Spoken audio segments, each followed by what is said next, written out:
DYCD Barbershop Talks. Father and matters. Diverse. Hey yo, these is barbershop talks where the fathers pop off. Brag about relationships and argue about sports. Every topic's a favorite, is how we plot course toward changes. It all begins with dialogue and patience. Barbershop talk, so let's chop it up, boys. Barbershop talk, so let's chop it up, boys. Barbershop talk, so let's chop it up, boys. Chop it up, boys. Chop it up, boys. It's barbershop talk, so let's chop it up, boys. It's barbershop talk, so let's chop it up, boys. It's barbershop talk, so let's. We're rocking and rolling once again here at the Barbershop Talks. Once again, thanks to our music master, Diverse, who actually made our Barbershop theme song. We like to always give him a plug. He's an excellent, outstanding guy. So we're here again at the Barbershop, and we have a real hot and serious topic, especially for us men. This is a topic that we really need to spend some time talking about. We're talking about human trafficking and all the different forms that it comes into. And we have some outstanding people on tonight that's going to help us break it down and understand what human trafficking is. And sometimes we don't even think about how we are helping out in trafficking in many ways, and we may not even know that we're doing it. A lot of times we think of certain things about when we talk about human trafficking, but we're going to talk about that, so I'm not going to spoil it yet. But there's many different ways that in our lives that we contribute to human trafficking, and we don't know it. So when you get ready to go outside and you get ready to do something and you're purchasing items or you're doing something, think about or study and learn about what is the bottom line? Where's my dollars really going to? What am I really supporting? And you may be very surprised at the things you're doing, thinking you're getting over, you're getting by, but you're actually promoting a black market of stuff that a lot of other people are being hurt behind, and you don't even know it.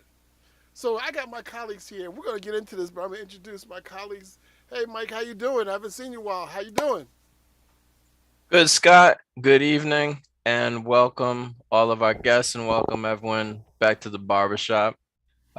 This discussion that we're going to have this evening is kind of a long time in the making. So I remember, Scott, you and Jerry raised this issue, and I'm thankful that we're having this discussion this evening and that we have the right people to have this kind of a conversation, you know. And my question at the outset was not whether we should have the conversation. It was, how do we make sure that it is really focused on what the barbershop is all about? And so I like what you just said right now. We've had so many great conversations, and a lot of them have pointed to resources and the availability of city agencies and nonprofit agencies, other people to help people with whatever issues they're facing. And then we've also tackled some very big issues. We've talked about things like, what are men saying and doing about sexual assault, and about how men can show up as allies and upstanders, not just bystanders, when it comes to domestic violence. So I'm looking forward to this evening conversation. What are men saying and doing, and what can we as men be saying and doing, and how can we pay more attention to the issue of trafficking? So let's jump in. What's up, Jerry? How are you doing? I'm good. I'm actually excited about this conversation because it speaks to areas that we simply don't talk about. I know, Mike, you were talking about just the brotherhood. How do we speak to our sons, our boys, our nephews, other men, and what does that look like? Scott, you had mentioned it, things that we might not even realize that we're doing to bring not just an awareness, but also an alert, like a call out to say that certain cultures or certain things that might have been normalized in the past, that we can put a stop to it, take a step forward of not glamorizing certain things that are simply not right. And we didn't know that. So how do we make everyone aware that's listening? So I'm excited about this conversation, to have just a great panel of experts, resources, not just to point us in the right direction, to give us the right words, to point us in the right direction so we can take the right steps forward to bring this thing together, to put, as we keep saying, an end to human trafficking in any kind of capacity. But from a male perspective, just us changing that face dynamic, because typically when we even talk about human trafficking, there's a certain face that comes with it. How do we reimagine that face? How do we change that so that it's now a face of courage and empowerment to change that whole and break that whole chain cycle versus victimization? So I'm excited about this conversation. I look forward to hearing all the great gems that's about to occur. Well, to kick this off, we have our illustrious lady of Queens, our DA, who's going to help us talk about this topic because this is really serious. I'm finding out more and more how this is happening in Queens and how it really is really much in the culture of Queens. And once again, we're happy to have our DA on to help us talk about this. DA Katz, how you doing? Thank you for I am joining doing. us. It is so my pleasure, Mr. Leach, to join you once again. I feel like we spend a lot of time together with the barbershop, and it's an exciting topic today because we love talking about how we can all be helpful in this fight against human trafficking. So I do want to thank you and thank Mike Bobbitt and DYCD and everyone on the panel that is working so hard. And we have Jessica Melton on, who is the Bureau Chief of Human Trafficking, and she's going to stay on throughout your program. Would you like me just to say a few words, if that's okay, Mr. Leach, before I turn it back over? Go right ahead. So, look, this is a really important series, and I believe that it's a vital source or resource for people. And so I want to thank you for pulling everyone together. We can't prosecute our way out of crime. We can't prosecute our way out of human trafficking and the gun violence and all that comes with it. We do need to have interaction. We do need to have education. And this is a step towards that in fighting human trafficking. And I would like, on that note, to spend a second just to say thank you to all of your panelists, because we all do work together, every single day. We can prosecute those that are trafficking, especially young people, but people in general. But if it weren't for the social workers and the advocacy groups and those that provide the wraparound services, so not only do we get these individuals out of the lives that they're in, but also for a future, for mentors, for workforce development, for mental health services, for all that comes around with it. We pride ourselves at the Queens DA's office in providing those wraparound services. And you should all know the traffickers use violence, they use threat, they use deception in order to make people engage in commercial sex. Queens County is the home to 2 international airports and a large number of people that are born outside the United States and who are undocumented, making it a prime geographical location vulnerable to trafficking and very desirable to those who would traffic, especially our young people. And you should just know, and I want to make this very clear, when it comes to documentation, we don't care. We want to make sure that documented, undocumented, afraid of your future, afraid of what you've done, it makes no difference. We want you to come forward and talk to us. We want to hold those accountable that are trafficking, but much more importantly, we want to get you out of a life that you do not want to be in and get wraparound services to make sure that there is a future ahead of you. ADA Melton is a career prosecutor. She has over 20 years experience in this field. And she's been instrumental in facilitating the victim-based approach that we attack human trafficking with. The Bureau investigates and prosecutes traffickers while connecting survivors to all of the vital services that I talked about. And we also have a crime victim advocate program. And it's solely based on focusing on supporting the victims and witnesses in crime. And I want to point out, you had said, or someone had said when we started, that to have men involved and to see the signs and to have the whole family involved in picking up the signals on when someone's being trafficked. And I'm out in the community a lot, as you know, and I hear people say all the time, can you talk to this individual in my church or this individual in the mosque or whatever it is where I am? We believe that the daughter may be caught up in some things, but she goes to school. So maybe not, but that's also one of the signs, because if you're trafficking someone for money, you want them to go back to school. You want them not to make anything unusual. So there are different signs that men and women and families in general can watch out for. And I think that it is truly remarkable that the Barbershop Talks take on these extremely difficult topics. It is a hard topic to talk about. It is something that nobody wants to be in discussing. And I think the fact that you are bringing it up and you're educating and you're bringing this great panel together speaks a lot for the success of this organization. And I thank DYCD and I thank you for all that you're doing. Thank you, DA. I don't know if we have 1 or 2 questions from Mike or Jerry, because I definitely have a question for you, but I'll let my other panel let them ask questions first. I don't know, Mike or Jerry, you have anything for the DA? I'll defer to your question, Scott. I just want to thank again, District Attorney, for your participating consistent with the barbershops, and I appreciate what you said about what we are trying to do.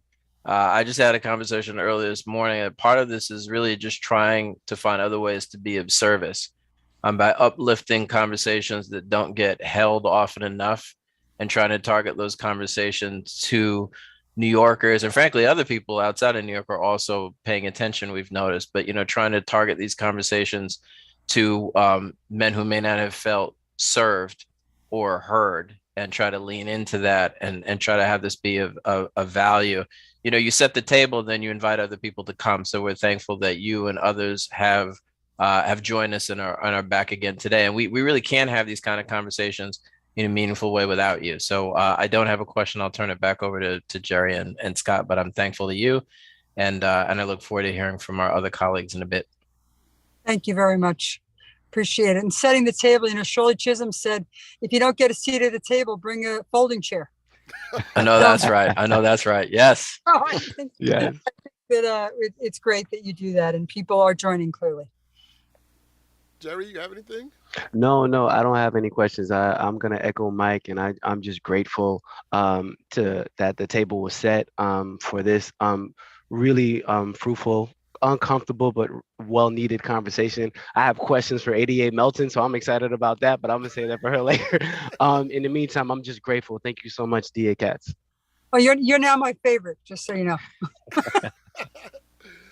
So DA, my question is, with Queens being such a hub for international trafficking, is there some, or what are all the different type of trafficking that kind of comes through being in this borough that we should be looking for? Because I know when you hear about trafficking, you usually think of sex trafficking, and that's what it is. But well, there's Go ahead. I'm sorry. Well, ADA Melton, I know is part of her PowerPoint presentation, but I will tell you that being, having two major airports in the borough of Queens County, and also the hotels that surround it, clearly that is a breeding ground for sex trafficking. But we also do have labor trafficking, and we actually did a whole series on labor trafficking on a webinar, talking about people that are brought into this country, or people that are here who are being forced into labor and who are being forced to work. They are being forced to do it. They are not getting their payments. Someone else is taking the money. They are threatening the families. They're threatening them. And it really is one of the problems as well. But it's really labor and sex trafficking mostly. And Jessica, I know we'll talk about it more often, more so. But in Queens County, it's prevalent because we are so diverse here. And because of the airports, but we are so diverse here in so many different countries and so many different nationalities. You can see how someone can be here and feel like there's nowhere to turn. And so we like being that group that they turn to. Well, DA, thank you for joining us. I know you're a busy woman, and I know you're wherever you're going to now, and be safe in your travels. And I'm pretty sure we'll have you back on real soon, okay? Thank you, everybody. Have a great presentation tonight. Thank you. Bye.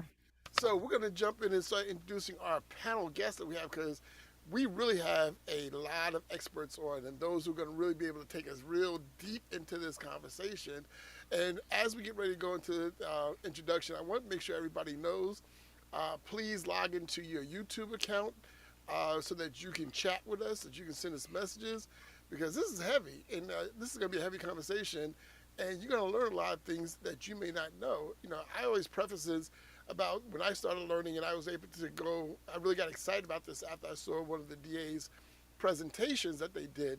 And I started looking and doing some other research, and it's like, wow, how much we contribute unknowingly to trafficking in certain ways. So like when you go get that discounted pocketbook off the street, guess what? You're helping out. When you buy those fruits and stuff from that cheap stand over there, where'd that fruit come from? A lot of things that you don't know that you're touching and you're spending, you think you're getting by and getting over, you're supporting a bad industry. So we want to make sure that people understand that when you get ready to do something, think about the bottom line. Where is your dollars really going? How did that product get from wherever it's at to your table or to your home? Just like when you go and get those certain type of sneakers and stuff like that. Do you know they're not real? Do you know they were children were making that for no money at all? So those things you have to understand. So we're going to jump in, and I'm going to introduce Jessica, because you kept hearing about Jessica, who's Jessica and I are going to be good friends coming up soon. But Jessica Middleton, how you doing? Introduce yourself and just tell the group a little bit about yourself. You're muted, Jessica. Hello, everyone. Hello, Scott. Thank you for the introduction. The district attorney kind of introduced me already, but I'll just quick say that when the district attorney was elected in 2020, I've been in Queens DA's office for 22 years.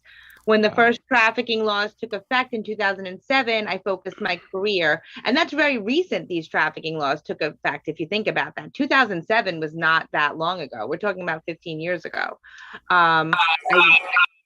I dedicated my career exclusively to trafficking.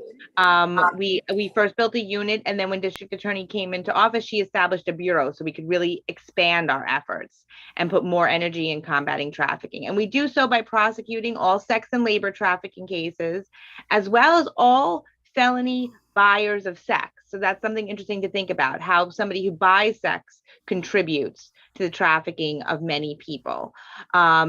And we do this in a victim-centered way, placing primary importance on connecting, as the district attorney explained, to services to make sure that we're reducing the vulnerabilities that traffickers targeted them in the first place by using. But the third aspect of what we do in our bureau is what I'm doing here tonight. We've increased our outreach because we've seen a lot of times that a lot of outreach aimed at identification and prevention of trafficking.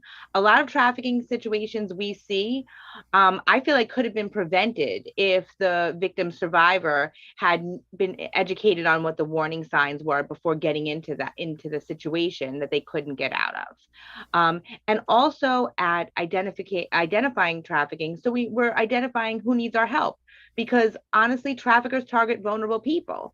And because of these vulnerabilities, a lot of them fear going to the police. They fear law enforcement. They fear they're going to get arrested because they might have been working without paying taxes or engaging in prostitution, or are not documented.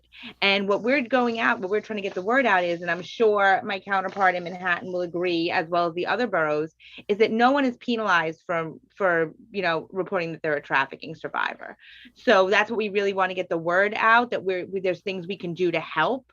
And not let the traffickers use these tools to control, these tools to threat, saying you're going to get arrested, you're going to get imprisoned, when that's not true. The law enforcement, the DA's offices are here to help. All right, so I'm gonna throw it over to Jerry. Jerry, you up? Yeah, awesome. So in line with the DA's office, I want to introduce Justin McNabney. I hope I said it right. You can correct me if I'm wrong. But it sounds, appreciate you, who is the Deputy Chief of Human Trafficking Response Unit at the New York County District Attorney's Office. I want to take a step back, if we could just hear a little bit about yourself. Sure. So actually, as of Friday, I'm now the chief of the Human Trafficking Response Unit. Nice. Congratulations. You heard it here first. Awesome. Nice.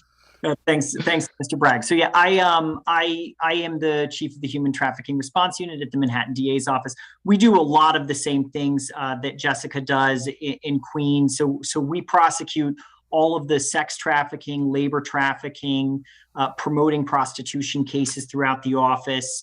And like Queens, we are very victim centered. We have a social worker who works exclusively with our unit, who meets with all of the survivors who come into our office. We do our best to provide as much support as we can to those survivors, because as you can imagine, someone who's trying to extricate themselves from a trafficking situation needs a lot of support. They may need housing, they may need money, they may need clothing, and we do our very best to connect those survivors to resources, to many of the organizations who are here tonight. In fact, Jane is a big supporter of what we do, and we're a big supporter of what she does. And then, as Jessica said, we also try very hard to identify trafficking, even if it's not reported. So we actually screen every case that comes through our office for signs of trafficking, because we know that many survivors don't initially report the trafficking. They may report assault. They may report theft. They may report some other crime that their trafficker is committing against them, but they may not feel comfortable reporting the trafficking. And so we're constantly screening our cases for those signs so that we can then look further into those cases and try to identify trafficking where it's happening. But I just want to thank everybody for having this conversation. It's obviously really important, and I'm very privileged to be a part of it. Oh, that's powerful. Thank you. We look forward to some of the, again, gems, tools, and best practices that you're going to give. And I'll just pass it right back over to Scott. I believe we're going to bring in some of our sister agencies. Yes, well, I'm gonna jump in, Jane. Since we brought you up, we're gonna bring you up next. Okay. Sounds great. And I actually wanted to start by saying I'm very happy to hear that about Justin, because in Covenant House, New York, we rely on the Manhattan DA's office a great deal. So I'm Jane. I work at Covenant House, New York, where we serve young adults experiencing homelessness and human trafficking between the ages of 16 and 24. We serve about 2,000 vulnerable New Yorkers a year. Some of you might know we have a big building that you can see the sign right when you get out of the Lincoln Tunnel. And we recently just moved about a month ago into a brand new purpose-built building. And we're very excited about, because it's finally a building that our young people deserve, in as far as it's just really like dance rooms, art rooms, huge gym. We're very, very much excited about it. The reason, sadly, that this issue is so important to us is because pimps and traffickers target our young people. And frankly, we even sometimes have to, and this is why we work so closely with Justin's office. I mean, they try to come up right on our property to target our young people, and we work very hard to keep them off our property, but then they go down the street. And the young people I work with are just extremely vulnerable. Studies have shown that up to 15% of the young people that I've worked with, 15 to 20, have had these experiences. So if you're talking 2,000 every year, that's several hundred young people right in New York City who've had these experiences. And thank you so much for inviting me to this panel. Great. I'm going to jump over to Clifton. Hi, good evening, everyone. So my name is Clifton Robinson, and I'm a child trafficking specialist social worker with New York City's Administration for Children's Services, Office of Child Trafficking Prevention and Policy. So the Office of Child Trafficking Prevention and Policy, we're ACS's primary resource for trafficking and at-risk children and professionals that work with them. So we provide case consultations.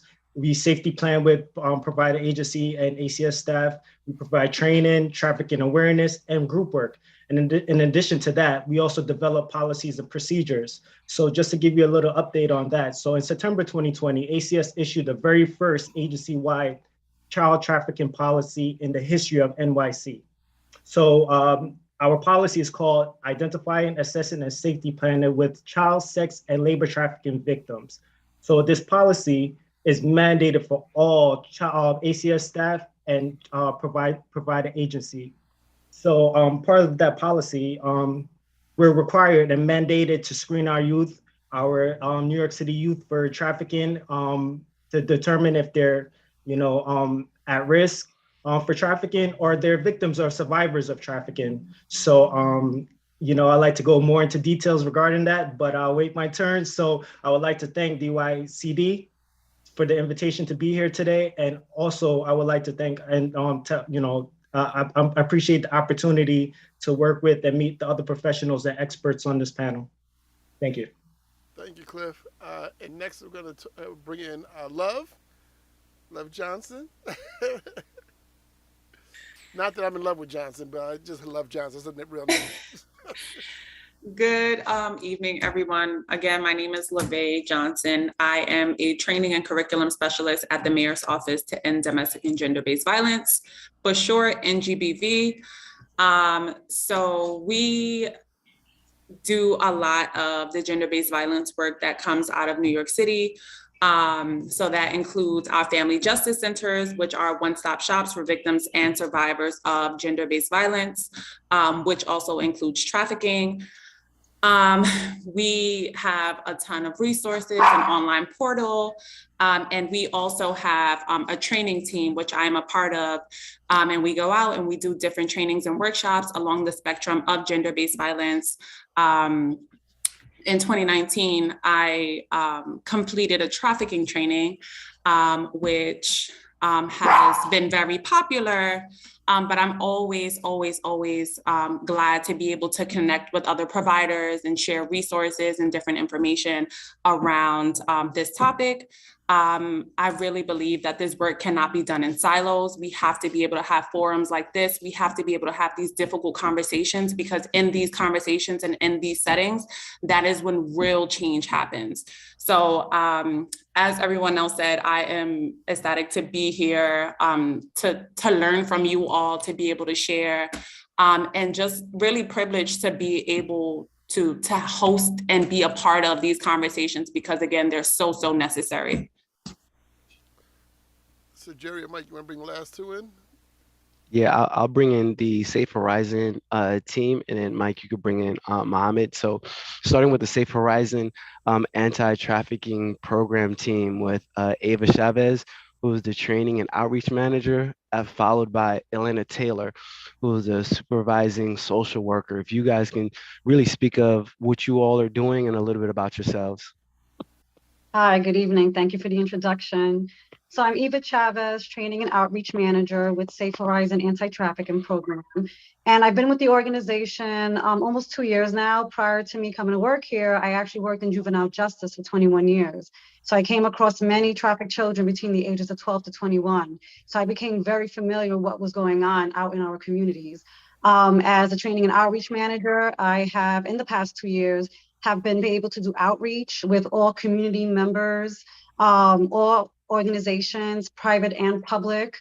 I've been able to train different types of facets and industries, city, state, and federal level, all religious institutions, schools, public, private, from kindergarten to 12th grade, universities and colleges, sororities and fraternities have reached out to us for training. I've been able to present to the consulate and embassies of different countries around the world, many medical and mental health providers, youth service providers. And part of my job is to expose the industries, and especially tonight that we're speaking about the male-dominated industries and roles. I would love to be able to highlight how boys and men are being caught up in barbershops, domestic-based work, construction, stores, restaurants, agriculture, U.S. inmate firefighters, and all genre of the arts and education as well. And I'll be glad for my coworker and for Mr. Mohammed to speak more on that. And I'm so happy to be here among all of you. Thank you.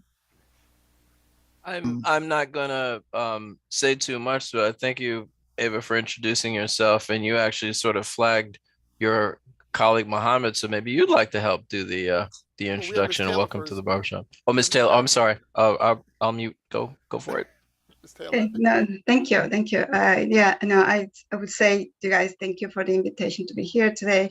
Let's talk about my background, excuse me, a little bit. I've been with Safe Horizon when at the time was victim services. So I've been with the agency for about 24 years. 22 of those years I've been doing trafficking work.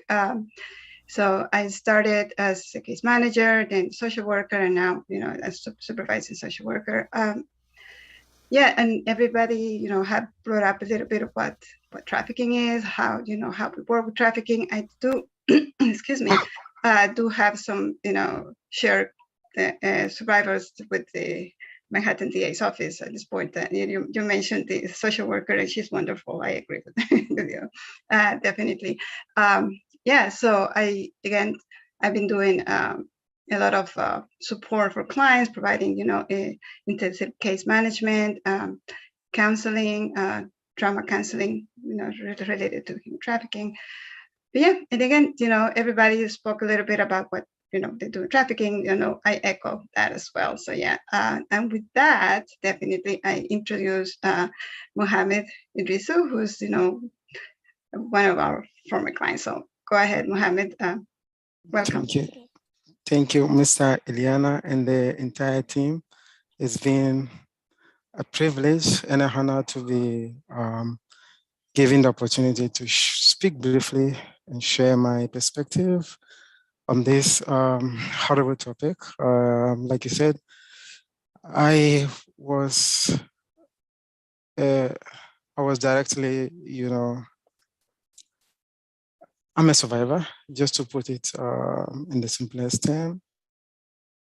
And human trafficking is real, is painful, and it's horrible. And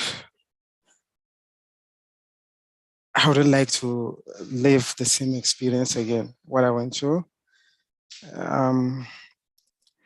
It started from an educational institution. Obviously, I would like to talk about the entire details since the Department of Justice at the federal level is still prosecuting the case to prosecute, those who got me involved in this case. But I would like to say it's real and it's mostly prevalent in educational institutions back in Africa at the tertiary level. And if we have to deal with this unfortunate skanker, I believe we should throw all hands on deck. In other words, we should look at the problem holistically from all angles and see how we can tackle it from the root. There we can go forward. And secondly, I would like to say a big thank you to Safe Horizon, the NYC legal services, how you call it? Forgetting the specific term, I enjoyed a free legal aid. That was the word I was looking for. A free legal aid to the NYC mayor, the team at Safe Horizon, and most especially to my Councilor Miss Iliana for all the wonderful support provided me, which helped to connect me to wonderful educational institutions, Baruch College and Borough of Manhattan College. And I'm still in the course of getting my bachelor's degree. Hopefully by the end of this semester, I should be graduating, and I intend to transition to a graduate school, so I will continue to become a teacher. But all I want to say is that human trafficking is real, both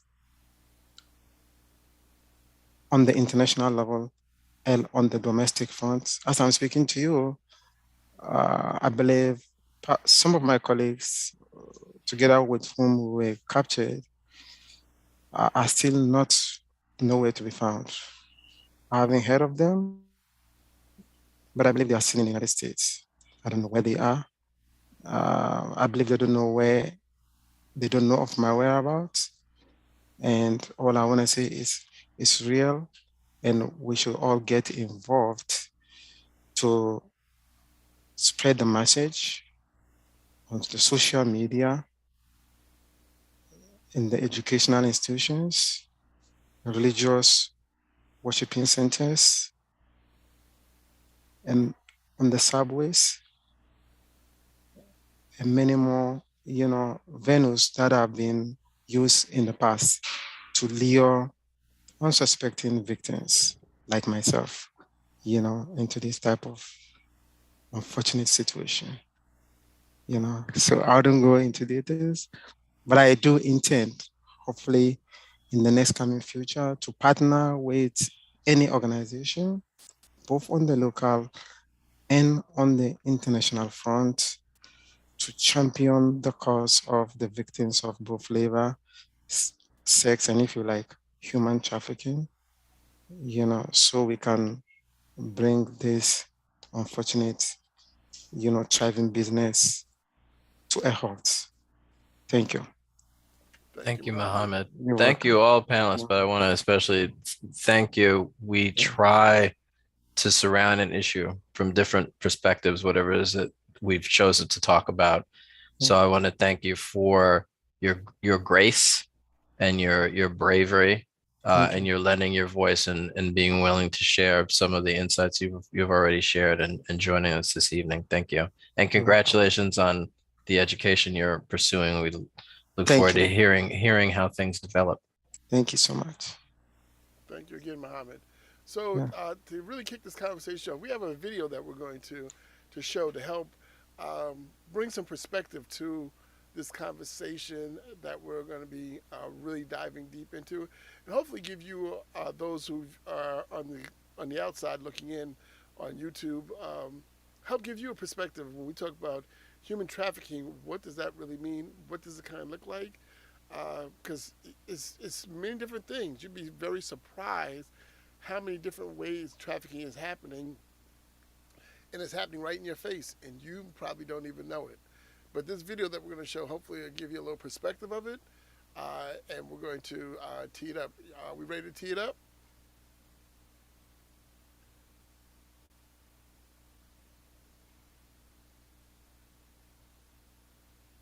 Human trafficking is a crime that takes away souls, to take away memories. My trafficker was someone who knew my family. I was given specific instructions. You're going to do what I ask you to do. If you know, your mom and your 3 brothers in Honduras are going to die. So I allowed one crime to happen, so another crime wouldn't.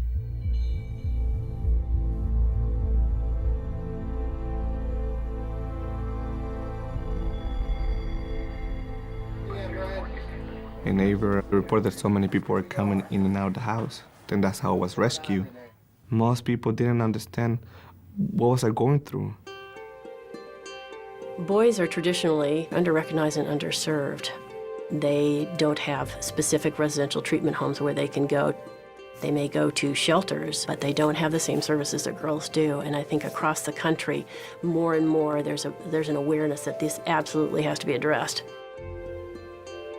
I was kicked out of my parents' home because of my sexual orientation. And in a lot of ways, it really conditioned me for being very vulnerable. It took a long time for us to understand that actually these were exploited youth, typically very vulnerable youth who have been in foster care or homeless or runaway youth. And once we began to understand how easily they could be groomed and recruited by offenders, we then began to recognize that these were children who were being exploited. Children who have been trafficked, both for actually sex and labor trafficking, are more vulnerable for a variety of reasons. Obviously, their age, their developmental capacity, they're more easily manipulated, and traffickers know that. I was born in Ecuador.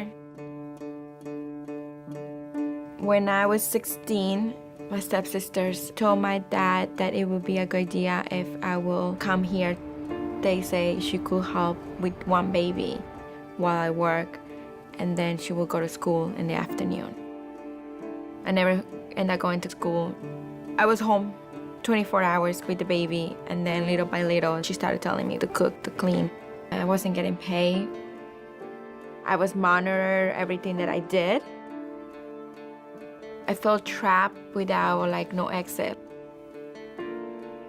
And it made me feel that they were doing something great by giving me food and giving me a place to be. And the way that I had to pay them back is doing everything for them. There are professionals that are already working in the field with trafficking victims. Child welfare agencies, child protection workers, juvenile justice professionals, including attorneys, judges, guardian ad litems, court-appointed special attorneys, case managers, social workers, or foster care systems, school counselors. Some victims of trafficking are going to school. In fact, their traffickers pick them up at the end of the day. Wow. Thank you for that. I think that came from Safe Horizon. Was that, am I correct with that? Okay, so somebody for Safe Horizon, I'm gonna let you all kick it off. Tell me a little bit more in depth about why you selected this video to send to us so we can have a perspective together. Right, as we saw in the video, right? Trafficking can be, in all aspects, right? It can be, sex work, it can be labor trafficking, it can be, anything. So as Ms. Katz was saying earlier, right? Being in Queens is, Queens is kind of the first steps of people coming into the country, right? We also have people crossing the border, and some of these people are also vulnerable to trafficking. So we when we come across survivor trafficking, right? We use in Safe Horizon, basically, we work with client-centered practice and trauma-informed care, right? And I imagine that most of their service providers do as well, because we meet the client where the client is at, right? So if the client comes to us and says, okay, this is what I need, we do our best to provide that need. Unfortunately, housing is very minimal for survivors of trafficking, whether it is, women, men, and even youth, right? But there's not enough beds for the survivors that we come across. So, but we do our best to provide as much as we can. We do provide minimal financial assistance through federal and state funds as well, and definitely work with clients from the moment they walk through the doors until they are stable, right? And whatever that stability means for them, right? Some of them, need their documents. Some of them need their ID documents. U.S. citizens, but they have been trafficked, the traffickers take the documents. So we kind of help them, to do that. We connect again with local law enforcement, either prosecutors and police, to help our clients. And again, just provide the support and be there for them when they need to. So it can be challenging at times because, and again, funding is not enough, but we do the best we can. And so that's what I can say at this moment. So Clifton, I'm gonna start with you. I got a question for you. It seems like it happens a lot with very young children. How do you do that with? Well, what should we be looking at if people are grooming them or grooming people to be trafficked? Is there? I'm not even sure. Is that something that happens? They groom them into being part of this world, or be able to make people feel comfortable where they can get them in? Is that how it kind of happens, or? Yes, so that's a great question. There is a grooming process, and it can come from different type of exploiters. For example, there is a certain type of pimp. We refer to him as the Romeo pimp. He's that nice, suave guy that looks for the vulnerable victim, where he'll say sweet things to her, or he may have a nice car, and he'll see this young individual walking the streets, and he knows that he has that's his prey. So he'll tell her all the things that she wants to hear. Oh, you're beautiful. Oh, I'll always be there for you. Oh, you're the love of my life. No one's gonna treat you like I'm gonna treat you. And this this impressionable young person feels like this is love, because there could be several things that occurred in their life where they can experience some trauma, some homelessness. There is a correlation with youth that are homeless or in foster care, youth that are sexually abused. These traumatic experiences for them make them attached to this individual, that Romeo pimp. It's called trauma bonding. So what eventually happens, you starts to feel love. This person really cares about me. Now the Romeo pimp grooms her to make her feel comfortable, and then now he attacks. Well, since I love you, or you say you love me, what you gonna do for daddy? The rent needs to be paid, the bills needs to be paid. I need you to go out there and bring in some money for the house. I've been taking care of you this whole time. I show you I love you. So that's just one of many methods our vulnerable youth are groomed. And there's also some pimps that they're more forceful with it. There's other ways where it could be a family member that grooms a young one into being exploited. So there's different methods of grooming tactics that are used by these exploiters. So yeah, if I hope I was able to answer that question for you. Well, I'm watching Justin and Jessica look like they're ready to jump through the screen. So Justin, I'll let you go next. Justin, go ahead. So you were ready to go.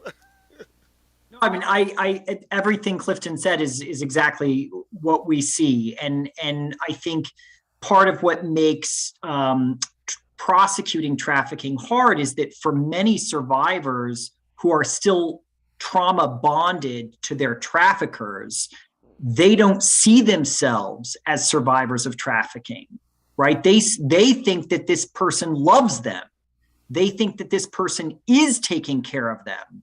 And of course, that's the goal of the trafficker, right? Is to make that survivor believe that that survivor cannot survive without the trafficker.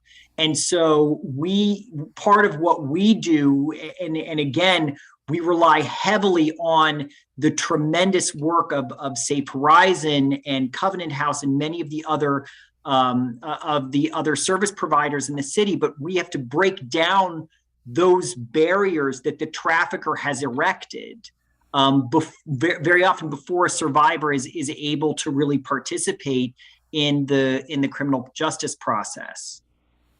And Jessica, this kind of sounds like DV to me also now. Is it the same or is it slightly different? Because there's a lot of power and control going on in here. There are a lot of similar dynamics, and that's one of the myths of trafficking, is that you think it's always somebody being physically beaten and forced. Oftentimes there's a lot of psychological manipulation and control, as Justin explained, used to maintain control over their victims. But I want to add that there was a new law that was enacted in 2018. Before 2018, to establish trafficking, we had to prove, even if you're underage, that there was some sort of physical force, fraud, or coercion for there to be trafficking. And they enumerate them. There's different ways you can coerce someone: taking their ID, providing them drugs.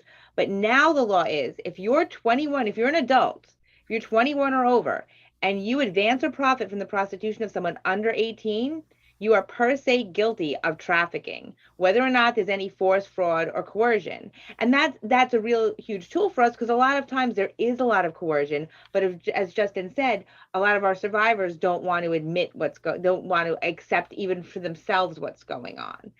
So that's a huge tool. So Justin, you said something that I want to make sure I heard it correct. You said if they're profiting off of somebody. Advancing or profiting from prostitution, that's the law. Advancing or prostitution, or is just profiting in some other way also? But no, it has to be prostitution for the child trafficking statute. It's sex trafficking of a child. It took effect. So we're using that tool a lot because it's very, very difficult. And, you know, Jerry, I think you used the word glamorizing, and that was so true, because what we've seen, and it's diminishing as time goes on, but especially when I first started working on this, a lot of times these victims were initially agreed to engage in prostitution because they thought it was something cool, that they were going to gain independence and make money. And, you know, and what they really get is the opposite of that.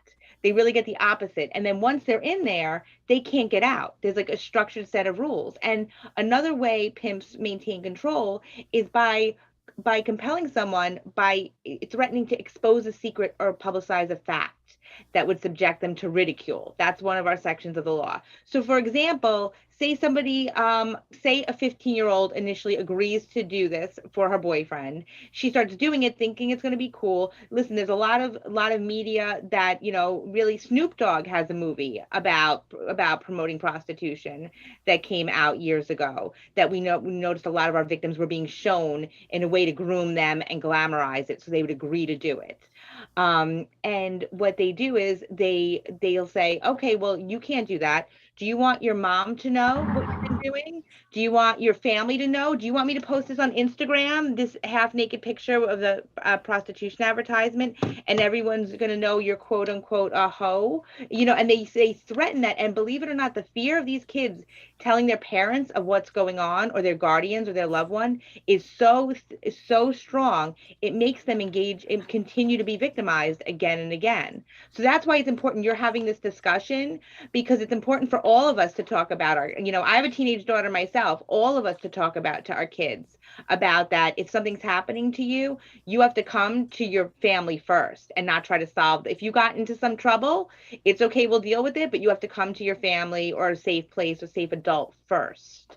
Because it's really, it's ludicrous how these traffickers are continuing to exploit, but with fear of these kids. So I think thank you so much. I think we had LeVay raised a hand, and so we want to hear from LeVay, and then we've had someone else join the barbershop, so we'll do an introduction there also. Okay, so I just wanted to say, while it's important for us to acknowledge the vulnerabilities of people, right, and the ways in which others, like traffickers, can hone in on those vulnerabilities and exploit people, it's also important for us to acknowledge systems and institutions, right, and the ways in which systems and institutions make certain people more vulnerable to violence, trauma, trafficking. And the preventative work that needs to be done before we, have to continue to have these conversations. Like, we should be talking to young people about how to build and maintain healthy relationships. We should be, connecting people to jobs that that actually can help them pay bills and teach them life skills, right? We should be normalizing what it means to be healthy, right? What healthy community building is, what healthy skill building is, what healthy relationships look like. And until we really normalize those things, we're going to continue to have conversations that are like intervention based, right? But I just wanted to say. I think that's very powerful, like how we equip and stabilize, well, I want to say youth, but really all of us, each other, like having the fortitude, in the face of otherwise being pulled aside and, the whispers in one ear. I did also want to welcome to the discussion Jacqueline Aludo, who is the CEO of the No Trafficking Zone, Real Beauty, Real Women, and Break the Cycle USA. She's also a community awareness coordinator for the Human Trafficking Rescue Alliance. Welcome to the barbershop. Thank you so much for having me on. I apologize. I am multitasking, just trying to listen to what everybody is really saying. I think it's really important what was brought up just right now about the institutions being set up and systems in place. One of the big things that we do with No Trafficking Zone for human trafficking to prevent it is also to make sure that we are understanding that with our society, we normalize exploitation of women and girls. We normalize that it is okay, gender violence. We even normalize the pressures that we are putting on boys. And we are normalizing that in schools because we do not want to have honest conversations, that our children are looking to pornography as young as 8 years old, which is a very inappropriate age. To understand what actual sex is because they are so afraid to ask their parents what is healthy and what isn't healthy in their teenage years. And that's not me saying, yes, when you're a teenager, you should go out and have sex. But that is me saying that as we get older and older, from teenagers on, we're going to choose to experiment. We're going to fall in love. And so we need to have conversations that are healthy so that people can let you know this is a healthy relationship and this is a toxic relationship. And because we are now in a society where we want to over-sexualize everything, but not have real conversations about anything, it is so easy now to exploit children. And it's so easy now for young children, for boys to think that this is how they're supposed to treat little girls, and for little girls to think this is how I'm supposed to be treated. And so one of the things that I've been blessed to do is work with law enforcement, help them build cases and go on recoveries and recover children. But really another part of that is we have to start preventing this. Human trafficking, sexual exploitation, commercial sexual exploitation, child sexual abuse material. It's so much more prolific than we think it is. And so what is happening is, if we understand the magnitude of it and that it keeps on growing, we need to address it head on, because if we continue to ignore it in a specific way, it's just going to get bigger and bigger and bigger. And so I really wanted to just piggyback off of that woman who said our system and these institutions, foster care, detention centers, there's just so many things that are leading up to it. And so if we can really put in protocols and implement solutions so that we can really make sure that these never happen. And I'll wrap this up quickly. Something so simple would be during the COVID era. We know that schools were giving kids internet devices. On those internet devices, there is an app that blocks any kind of exploitation for children to see. So that would cut out the images. So it's just really taking steps and people really coming together to make a difference with No Trafficking Zone. Being in the schools and in the sports stadiums has really helped us also get a male audience. And so I think that that's been something that's been really important. And so I know there's like 11 other people on this call. So I want to thank everybody for having me be on. Thank you. Thank you, Jacqueline. I think, Jerry, you had a question for the panel. Yeah, I did. Thank you for that, Mike. With all the great stuff that's been happening, LaVey, thank you for really that proactive approach. What's our intention? And even Jacqueline, with where you're leading us to, it actually brings me to this other question of what's really the difference between what trafficking really looks like versus what we see in the media. I think there's this false narrative or this presumption, what I see on SUV or this and that. From a male perspective, if anyone in the panel can really start to parse out what really happens on the ground versus what we think is out there as a character on the media portrayals, and what we really should be looking at, what's really happening, what does it really look like on the ground level? I think I'll if it's okay, I'll take that, just because that's one of my favorite questions, because it's one of my biggest pet peeves, maybe because I watch too much TV in the middle of the night when I can't sleep. I watch way too many crime shows. I think we've touched on a lot of it. TV makes it look like we're all equally at risk, right? It's an old movie reference, but it's one I think people still know, the movie Taken, right? Where they take some, little rich girl and her father goes to the ends of the earth to hunt her down. I mean, the one thing I've learned in the last 11 years doing this work is that these pimps and traffickers are smart and they are savvy. So they're not going to go after someone who's got a father who's going to go to the ends of the earth to track them down, right? They're looking for people with vulnerabilities. If you're a homeless young person, who's going to go looking for you, right? And the trauma bond that so many people spoke about, Clifton and others, it is so much easier to create a trauma bond when someone has not had guidance, love, affection in their life. I mean, I've had young people tell me that their trafficker was the first person to ever give them a hug or to ever give them a birthday cake, right? So if you've never had that, right, and that is why the pimps hang out outside of foster care group homes, right? That's why they hang out outside of homeless youth shelters. They're looking for people with vulnerabilities. And a friend of mine, a colleague of mine, used to say, these pimps use the same skills we do, but they use them for bad while we try to use them for good. And I was like, what do you mean by that? And she said, our job as social service professionals is to work with a young person and to lift up and acknowledge their strengths, but work on their weaknesses. So we have to, the pimp does the exact same assessment, but he turns it around and uses it against them. And then just real quick, we've all sort of mentioned it. TV also makes it look like people are always locked in cages. And yet in real life, people can be locked up. I've seen some of that, but most often what I'm seeing in my office is that psychological chains and the threats and the psychological coercion. I'm hearing a lot there. I'm hearing the parallel to what one of the prior speakers, what Jessica was saying before about prior to the 2018, if it wasn't physical, you didn't really have standing, or it almost as if it didn't count, which is ridiculous.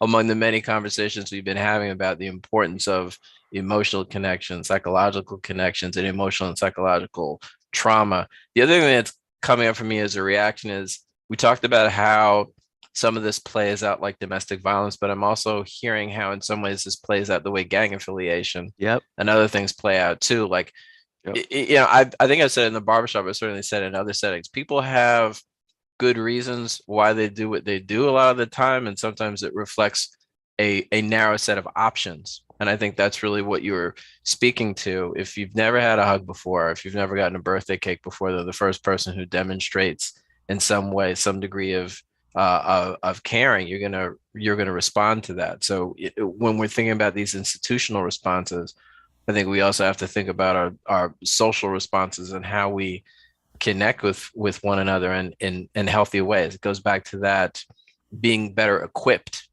you know. Many hands have gone up. I don't know who to ask for. Maybe Clifton and then LeVay again, and then we'll continue to circle around. Thank you. So I think we spoke about what's real and what's in the media and things of that nature. I think first that we have to look at certain terms that are being used and that are normalized. For example, prostitution. There is no such thing as a child prostitute. There's no such thing as a teen prostitute. Children are not prostitutes. They're survivors. They're not sex workers. I know for legal and law enforcement reasons, it might be referred to the term prostitution, but our children are victims. They're survivors. They're trafficked youth. They're exploited youth. So we have to look at the words that we identify our youth and see how that trauma impacts them even further. And another thing, we were talking about pornography. That's another thing that, we have to look at and take that, serious. Child pornography, that's not a thing. Children and pornography shouldn't even be used in the same sentence. That's the sexual abuse of children with the use of images and photography and video. So we have to kind of get those type of words out of our vocabulary because it normalizes things and make it seem like it's okay. Child pornography, oh, it's no big deal. It is. It's sexual abuse of children. So I just wanted to put that out there, but I also wanted to show that for a lot of people, even for people, in my family, I tell them what I do and they're like, you can't be serious. I'm like, yes, children that are trafficked are not coming, from overseas. They're in Flatbush, Brooklyn. They're on Gun Hill Road in the Bronx. They're in Richmond Hill and Staten Island. They're in Jamaica, Queens. They're all over, and they're in the apartment building on the 14th floor. So these trafficked children are all over the boroughs. So it doesn't have a particular look, but I would tell you this, they're not the children that are being, placed in the trunk of a car. They're the children that you're at a bachelor party with your friends that's about your best man that's about to get married. And you see this young individual working for a dollar bill. That's the trafficked youth that we're talking about. So when we're talking about reality, that's the reality. So I just wanted to share that. Well, thank you for sharing that, Clifton. And LeVay, you wanted to respond as well?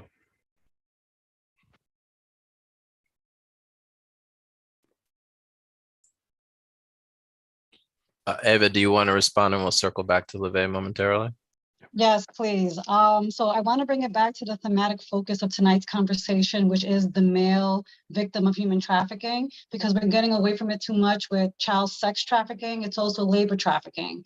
A lot of the children that I worked with in juvenile justice between the ages of 12 to 21, again, were being labor trafficked. Most were being made to sell firearms and substances and do type of domestic work. There are children that are being brought from other countries. There are grown people who are looking for work. Not everyone is unstable. Not everyone doesn't have a strong support system. There are people that are legitimately looking for work and are getting caught up with these traffickers who are very crafty, as Jessica mentioned earlier. They're very crafty, they're very tricky, they're setting up these fictitious sites. They have posts on social media, dating apps, gaming apps, even on Indeed.com and Monster.com, where people are legitimately looking for legitimate work. So anyone can become a victim of trafficking.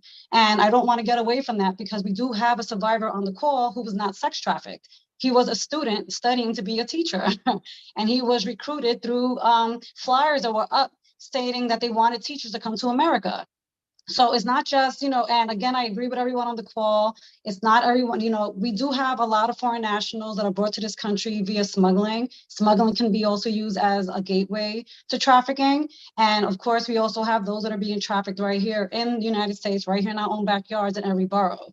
I met with someone from Problem Gambling, and there's a ring now in Queens where people who are gambling in these illegal gambling bins are owing money to their bookies. And so the bookie is now using force order coercion to make them go out, steal mail. So now they're getting into credit fraud, mail fraud, identity fraud, and this is under duress. If they don't do this, this is going to happen to them. And so these are all types of things that are happening. It's not just one way. Yeah, TV glamorizes it. It looks, Hollywood, right? But this is actually happening here, but it's in all different facets. We have clients that have been trafficked by church leaders. So we just, the list goes on and on. I've also had the opportunity to train families together in New York State. And these are, this is an organization under OMH that provide services to those living with disabilities. We're forgetting about those as well. They're aging out. They want to become independent. And someone comes along, knows that they're getting SSI benefits, and they take advantage of that. We've had those who are going out and looking for work for the first time in their adult lives, 18, 21, 25 years old. But because the owner of whatever business it is takes advantage of the fact that they're not cognizant enough to sign contracts, to receive a paycheck. So they give them a room in the back and say, yeah, you can sleep on the floor, and you're earning your keep. So you work in the shop, you clean it up, or you're stocking shelves, but then we're also giving you a place to live so you don't get paid because we're paying you with all of the above. So let's not forget of all the different ways that someone can be trafficked. Please, let's not get away from that. Thank you. Thank you, Ava. You are right to say it, and we have tried to bring a great panel together because we recognize that trafficking has many forms and plays out in different ways. We are not micromanaging this conversation, so we defer to all of you to make sure that we keep presencing how this plays out in different ways. I see that LeVay has returned. I believe Jacqueline has her hand up as well, and Jerry, you do as well. So why don't we go in that order? Sure. I wanted to just explain that human trafficking, there's so many different kinds of ways that you can traffic someone. And so when there's gang trafficking, there's, trafficking through the foster care system, there's domestic minor sex trafficking, there's labor trafficking, there's trafficking through, illicit massage and sexually oriented businesses. There's so many different ways to sex traffic and exploit someone. It's not like robbing a bank where you go in one way, get the money, and come out. And so I think that that's sometimes really hard for people to understand, and what that different trafficking really looks like. And that within that trafficking, a lot of times there is organized crime where there will be drug trafficking and arms trafficking. And so I wanted to just state something that was really said before, to go with the different kinds of trafficking. Yes, obviously the most vulnerable are going to be preyed upon. Any criminal, any predator, they're going to want to maximize their money, and then they're going to want their least where they are going to get convicted of any crime. So to go after a foster child, a runaway, really in poor communities is what will happen. However, you do have your localized predators that are trafficking plenty of wealthy, upper class white girls. A lot of them have like father issues, or they don't have fathers, and they've been just as easy to groom and recruit. The difference is that those parents do have the resources to find their children or to make sure that they're prosecuted. But it is still happening across the board in all different kinds of communities. However, yes, the most vulnerable are targeted. But if you look at schools and you start studying trafficking trends, when kids are recruited and groomed in the state of Texas, 55% of them was on school campuses or during school campuses, or with digital devices through apps.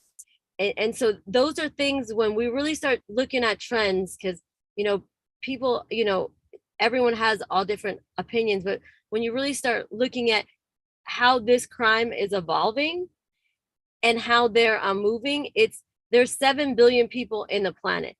We all have a technological device. Everyone has access to a child that has that. And if you can groom and recruit that child and make money off of them and exploit them, you are really going to. And so I think a big important part of this conversation is to break down that sex trafficking, commercial sexual exploitation, child sexual abuse material, it can be done in so many different ways.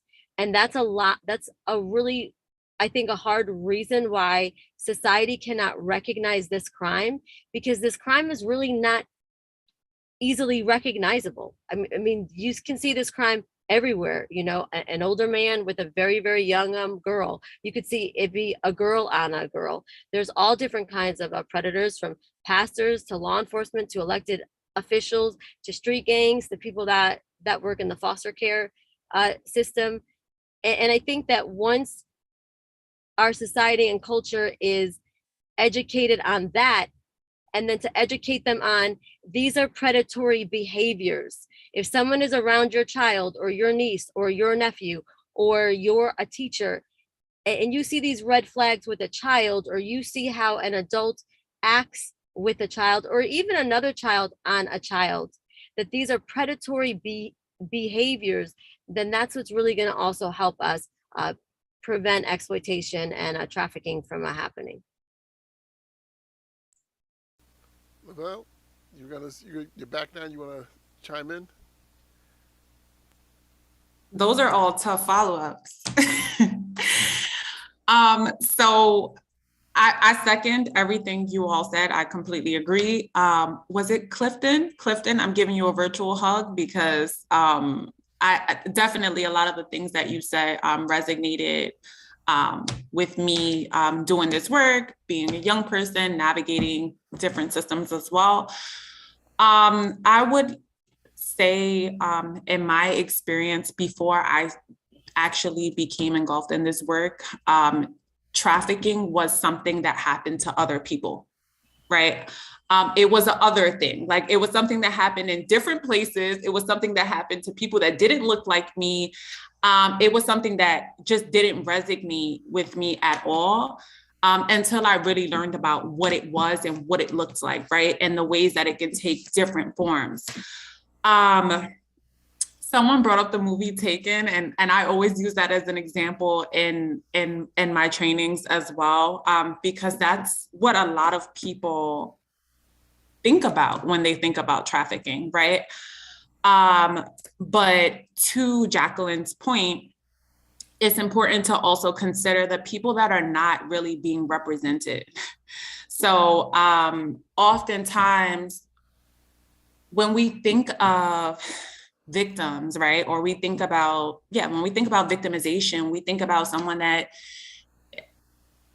we may think about a white woman, we may think about someone that's fragile, someone that, is soft-spoken, someone that is crying, someone that, resonates or steals the heart of a lot of people. But how are we actually providing services, and how are we actually representing the people that don't look like that, right? Or whose trauma responses don't feel that way? How are we, if we are saying that as a society, we're prepared to deal with this person, right? That's represented in the movie Taken. What happens when a 6'4" Black man comes to us and say, I'm being trafficked, right? What services do you have for me? And I think that is something that's critical to acknowledge and also to hone in on, because again, right, anyone can be a victim, anyone can be a survivor, but again, these are people that play on vulnerabilities, right? And so if a vulnerability is as a man in this society, you're not supposed to be a victim. You're supposed to have the power and control, right?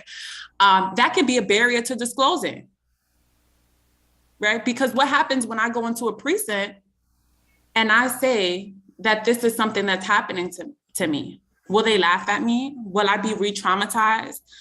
Will they refer me to systems or organizations that represent me, or that take my traumas or my experiences into consideration, right? Or what happens when I'm a 6'4" Black man and I'm saying, and y'all are telling me to call the police. But every time I look on the news, there's people like me that are being harmed. These are very, again, uncomfortable conversations, but very real things that we have to consider and we have to continue to talk about, because these can create barriers, right? These can also be vulnerabilities as well. Ms. Taylor, you want to jump in there? Yeah, I just wanted to kind of follow up, right? All we see at the, the ideal, if I can use that word, it might be the wrong word to use, survivor or victim of human trafficking, right? And some of us have already said that, a victim or survivor of human trafficking doesn't look just like, as Love just said now, right? A tiny little person, who it might look vulnerable, right? We have had clients in the office that come to us and say, I've been trying to look for help for a long time, right? Foreign-born, clients who come to this country with a visa, they come here because they apply for a work visa to come here, and when they get here, the job is completely different. They get trafficked, into county fairs, state and county fairs. We had a group of South American workers, but maybe 8 or 10 of them that came here to work in a cultural field, and then they end up working in a county fair somewhere, upstate New York. We have, other clients that come here. They come to work in the hospitality industry, and then they end up working as domestic workers, as restaurant workers, because their employers, change their position once, the workers get here. So, we have to kind of look at the overall picture here, because again, we do have a survivor in the panel, and he is, a labor trafficking survivor. So we can open the minds that anybody can be trafficked, anybody can be a trafficker. So thank you. Jerry, you want to go, Jerry? Yeah, first off, again, thank you to all the panelists. Shout out to Mohammed just for being on this call. Just amazing, your story. My question actually is to the district attorney's office. So, Justin, Jessica, one question is I'm hearing all these tentacles of human trafficking and just how big and wide and thick this network is. How the heck are they being funded? Like, where does this money come from? Why is there so much reach? And if you could walk us through that, and maybe we can cut it from a funding perspective as well as different best practices from levels of awareness. But if you could speak to that. Well, the trafficking is making them money. Having free labor is making them money. That's what's funding it. The trafficking funds itself. You don't need to put money into it. You just have to come up with, you're making money by these people working in your businesses that you're not paying for, or in your industries, or engaging in sex in exchange for money. I don't know, Justin, can you think of anything else to add? No, that's exactly what we see. I mean, we do see some gang involvement. So there are certain gangs that seem to be profiting from mostly sex trafficking. But in most of our cases, we're talking about a discrete trafficker and a discrete survivor, or discrete set of survivors. And so, the money, I'm not sure that the money goes any further than the trafficker, but it can be incredibly lucrative. So Justin, I want to go back to what Eva was saying also, because it sounds like, it's almost like a white crime trafficking when it comes to labor trafficking, because it could be in the cornfield, it could be in the produce field, it could be behind the scene making pocketbooks, it could be many different other white crime. Maybe I should not say white crime, but in that kind of work field that a lot of crimes happen. No one really looks at those types of trafficking crimes. Like say people come over, they come over with one job in mind, and they end up in another job in mind. But we really don't spend much time on that, and we don't even educate the community that those are still crimes, and that once again, and a lot of times, in that area, I think we as the public are funding that crime because we're buying knockoffs of things that are being labor trafficking made and produced. But how does that work out in the DA's office? How do we make sure that gets a forefront also? Well, I mean, I think you said it. I mean, I think the first order of business is education, because you're right. People don't recognize that as trafficking. I think people tend to think of sex trafficking when they think of trafficking at all.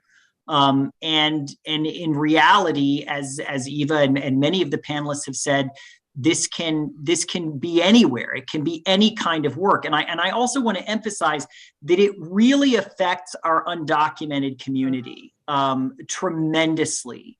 And this was something that Eva said, but you know, a lot of our survivors are not weaklings. They're not, you know, they're not necessarily vulnerable in the ways that you think they're vulnerable, but many of them are undocumented people who came to this city looking for a better life. They don't necessarily know how to access the immigration system. They don't necessarily know how to get themselves status, and traffickers take advantage of that, and they promise status in return for free labor. And in almost all of the labor trafficking cases we're prosecuting right now, that has been the modus operandi. It has been a promise of immigration status in return for free labor. And of course, that immigration status never materializes, and things just get worse and worse and worse until it does become a completely abusive situation. So yeah, I mean, I think you're exactly right, Scott. This can be happening in any store, in any kind of labor, and the first order of business is making sure that people know that.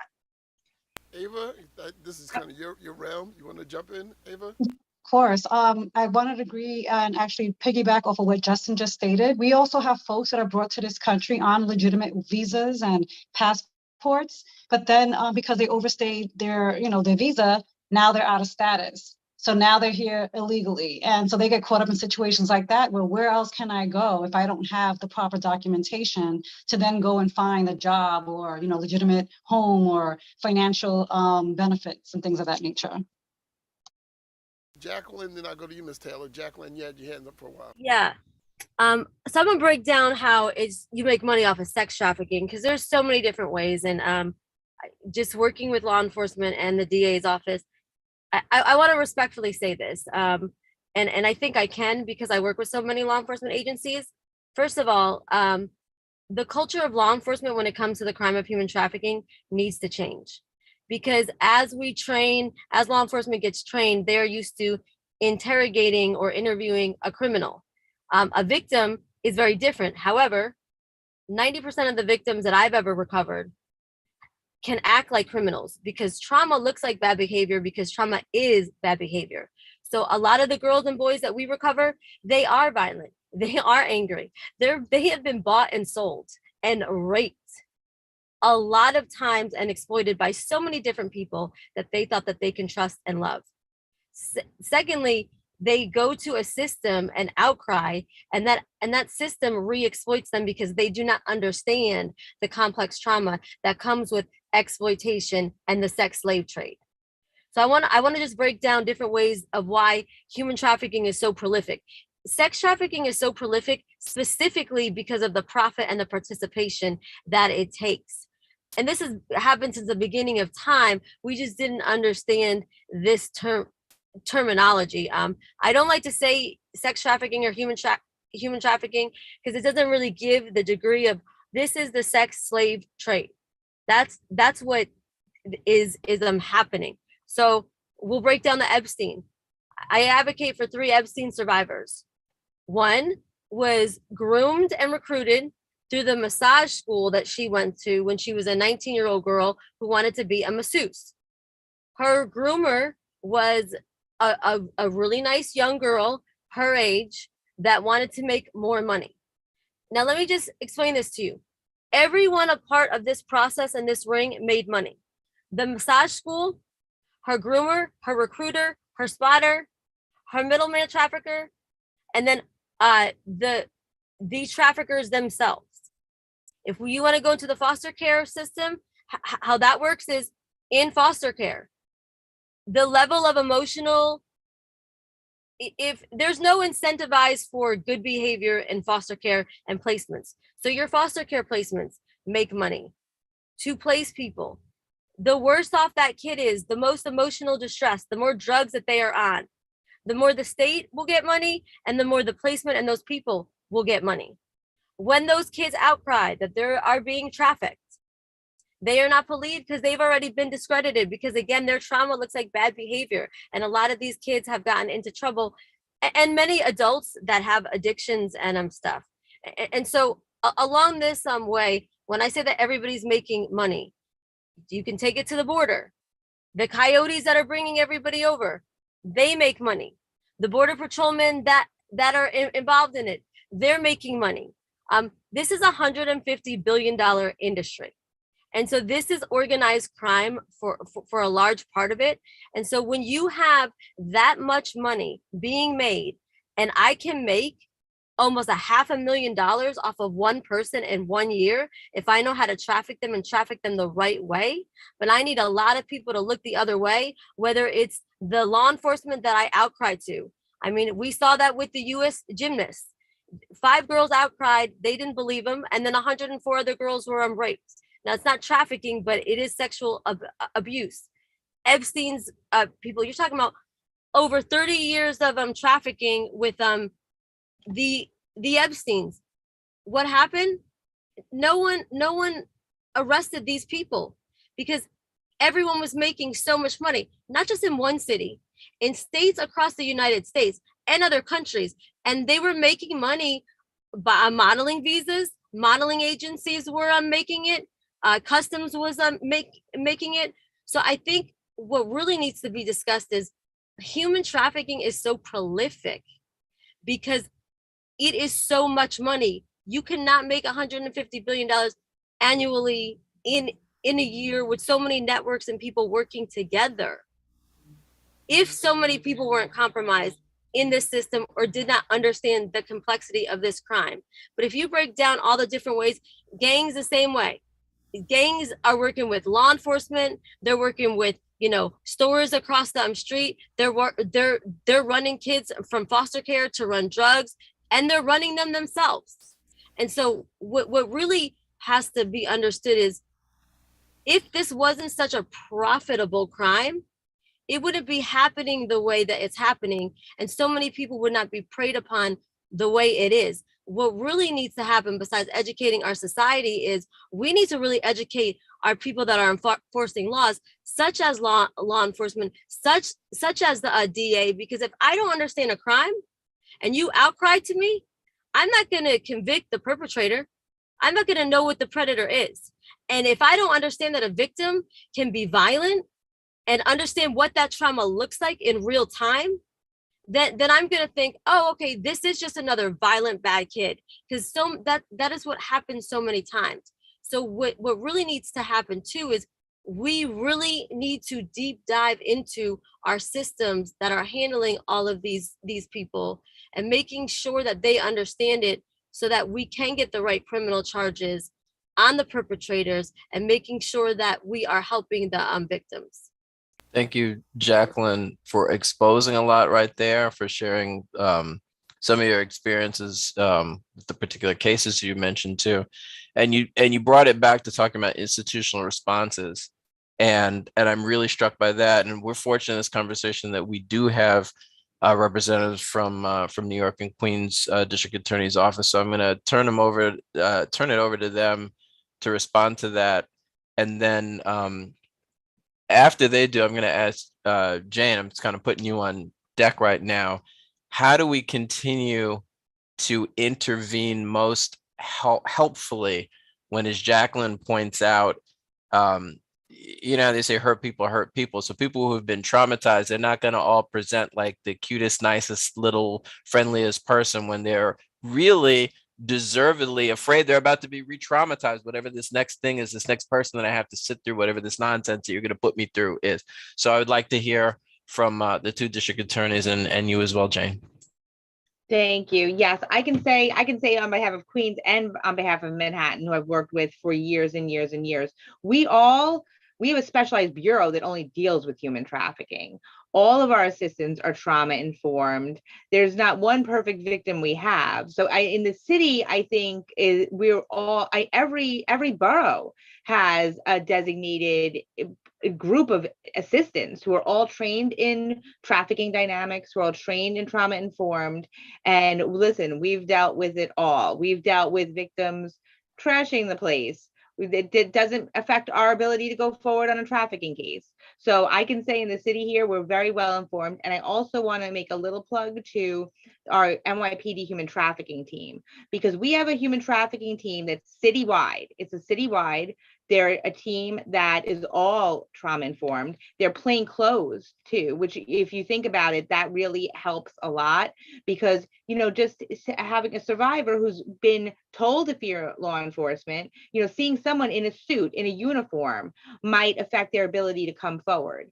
But also what we want to impress upon is that if somebody is scared of law enforcement, they don't have to go to the police to report any of these crimes. They can come directly to each individual district attorney's office. And you can't see my office because of the crowd. It is messy too, but it's very, very casual. And we do that on purpose. We want to not look like we're an intimidating, you know, law enforcement office, because we want to gain trust. And we understand it doesn't always happen the first time. A lot of these cases involve working with victim survivors for months and months and months before we are able to build a prosecution. If we are, you know, that's always our end goal, you know, in our ideal world, but our primary focus is on making sure whatever survivor we are dealing with is getting connected to whatever services or help that they need to make sure they don't go out of our doors and become re-victimized. And I would just echo all of that and say, and this is a point Jessica made, we take survivors where they are when they come in through our door. So the first conversation a survivor has in our office is with a social worker, not with an assistant district attorney. And if a survivor is not ready to talk to an ADA, then that survivor doesn't talk to an ADA, not until we've connected that survivor with what they need in order to feel safe and somewhat comfortable in engaging with us. The last thing we want someone who has been abused and exploited to feel like is that they're being abused and exploited by our office. That's not going to happen. So we make sure that from that first contact, that survivor is being treated as a survivor, and that survivor is in control of what happens from that moment forward.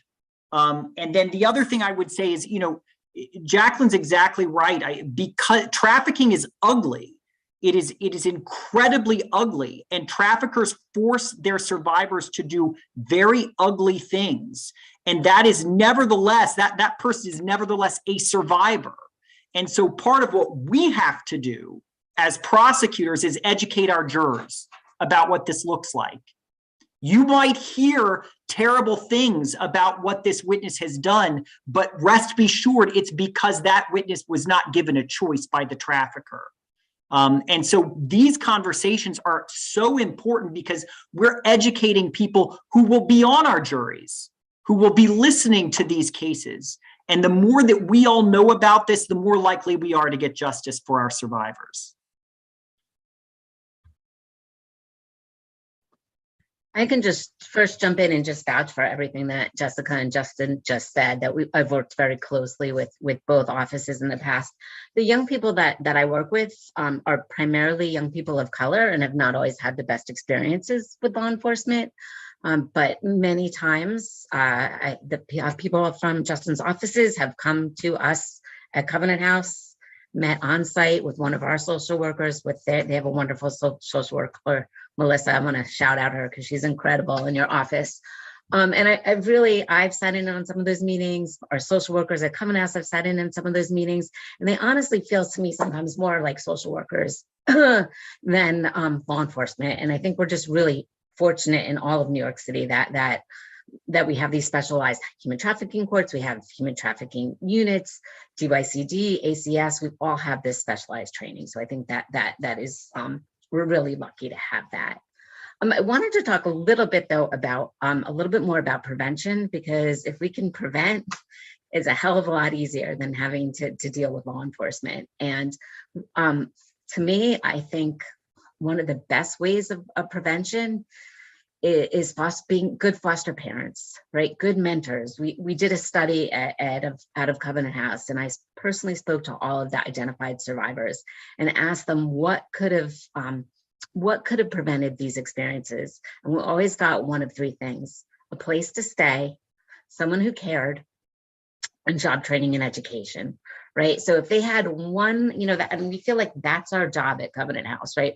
We've got to get to these young people before the pimps and traffickers do. So, first of all, a huge shout out to DYCD, who funds most of the homeless youth shelter beds in New York City, because that's our job at the homeless youth shelters, to get to them before the pimps do. Also the job of good foster care parents. And then just another statement, we've talked a lot about child sex trafficking. Again, labor trafficking is also very important. I just tend to deal more with, at Covenant House, we see more survivors of sex trafficking. But I would like to keep in mind that the law protects those under the age of 18 more than they do the age of 18. And that's difficult for my work because most of the young people I deal with are 18, 19, and 20. And I find that they're at a particularly vulnerable age. Partly, I think the pimps like to go after them because they know that they can sell them and they'll face less penalties than if it's a younger person and they can pass them off as someone younger, right? And then also 18 is the age where you can legally be kicked out of your home and be homeless. And those pimps are ready to pounce. So I think, be that adult who cares, be that mentor, and just remember, I think someone said earlier on, when you think you're doing something like just being at a bachelor party, right? Like that could be a homeless youth who's been trafficked or at least exploited. So always keep that in mind. If I could jump in real quick, one of the thoughts that I had, and this would probably be my closeout for today, if I can get like the 10, 15 second from this amazing group of panelists, what can men do to help prevent? I'm being very, very specific to men, as a lot of times we're almost seen as the face of this issue. What can we do to help stop? I remember growing up, one of the rites of passage was going to a strip club, right? And you have to be a player and have a whole bunch of women, whatever. And as I raise up my nephews and my young brother, that's not our thing. That's not the move. That's not cool. And so I know that conversation, but if you guys can give us just a 10, 15 second, go into your little toolbox. Hey, as a man, I would love to see you do this. I would love to have you have your eyes open to this to prevent that. What would that be? Anybody can jump in. This is just to the panel as a whole. I'll just, because I sort of said it already, I'll just jump in. Two things. One, be that mentor, right? Be that person who's going to offer mentorship, job training, and education for someone who's vulnerable. If you could, please, God, be a good foster care parent. But also teaching our young men and our young women about healthy relationships, right? Trafficking is not done in a silo, right? It's all of that: self-esteem, healthy relationships. We need to start that. We need to start talking about that very young with our young children, both young men and young women. And I'll just break it down too and divide it into sex trafficking and labor trafficking. In terms of sex trafficking, unfortunately, in our investigations, I've had the job of speaking to a lot of buyers of sex over the years. And I always tried to learn something because it's something I don't understand. You know what I'm saying? It's not something I'm familiar with. And I know a lot of them have talked about being like, I had asked, when did you first start doing this? How did you get involved? Like, what made you think to go on Backpage or Craigslist or, whatever escort service finder now and order somebody for sale? And a lot of them heard about it from other men. in conversation. So I think it's important as part of the conversation. If you hear it, if you're like with a group of guys and somebody mentions it, just to call it out. You know what? That's not okay. You know what? You don't know what that person you're purchasing is going through. It's not necessarily an agreement for her on her end. So I think just like calling it out and not normalizing it is part of the problem. In terms of labor trafficking, just getting the conversation going, because a lot of people don't know what labor trafficking is. Labor trafficking victims don't even self-identify as a labor trafficking victim while they're being trafficked, because they don't know what the law is. It's so complex. I do trainings for attorneys explaining them. Justin, the same thing. Attorneys have to like open up the book and really read the trafficking statutes. It's so nuanced. So we shouldn't expect average citizens, and much less someone from a foreign country who doesn't know the laws in New York. So anything you see that's a red flag, for example, living with your employer, being transported to work by your employer. If your employer is holding your identification, so you can't move, your government identification, that's labor trafficking. They don't need to hit you, threaten you. If they locked up your passport and now you can't leave because he or she has your passport, that's labor trafficking. So just talking to men and making men feel more comfortable in reporting, because you know what, all of these traffickers have more than one victim. They're doing it to make money. And we're not going to stop it until we stop the individuals that are continuing this. So that's just my suggestions. I want to add also something here, because we're talking about men being traffickers. What about women? We have a lot of women that are traffickers as well. We have come across in the agency with clients who said, "Oh, it was a woman." So we have to also be mindful of the fact that women can also be traffickers. And if I can add that, 2 cents to the conversation we have, just awareness is very important, right? We talk about talking to children about what trafficking is, and also understanding that what complex trauma does to a child, right? When they are growing up and experiencing whatever it is that's happening, that makes them vulnerable, to trafficking, whether it is the sex industry or labor trafficking. And I know I see Mohammed's hands up, and then after that, I know Scott, you're gonna get ready to close us out. So, Mohammed, I know you have your hand up. Exactly. One more time, I would like to say thank you to Mr. Jody Hapolet, DYCD. You really hit the nail right on the head with respect to the physical and the hidden, traumas that, both victims and survivors go through in the course of both labor and human trafficking. Aside that, with respect to how we can, deal with this situation, I have two steps or key recommendations. One, with respect to labor trafficking, I would suggest the necessary authorities and institutions involved should team up with the United Nations and get all African governments involved in this, instance by introducing mandatory courses in the educational institutions to help train youngsters and youth, about, science courses and the potential effect of labor and, if you like, human trafficking on the global front. Then on the local level, I will encourage the NYPD, all the necessary, the teams involved in trying to champion this cause to step up educational campaigns in the communities, on the social media, door to door, if possible, because I think sex trafficking is mostly prevalent in immigrant communities. A lot of young girls are being forced to marry, men who are older than their fathers, if you like, in the Bronx, for instance, mostly in the immigrant communities. It's real, and some of these girls are underages and do not know the consequences, or if you like, even the repercussions of what they are going through. So that's my recommendations. We should step up education in the religious institutions, in the schools, door-to-door campaigns, and then on the social media. Yeah, thank you so much. Yeah.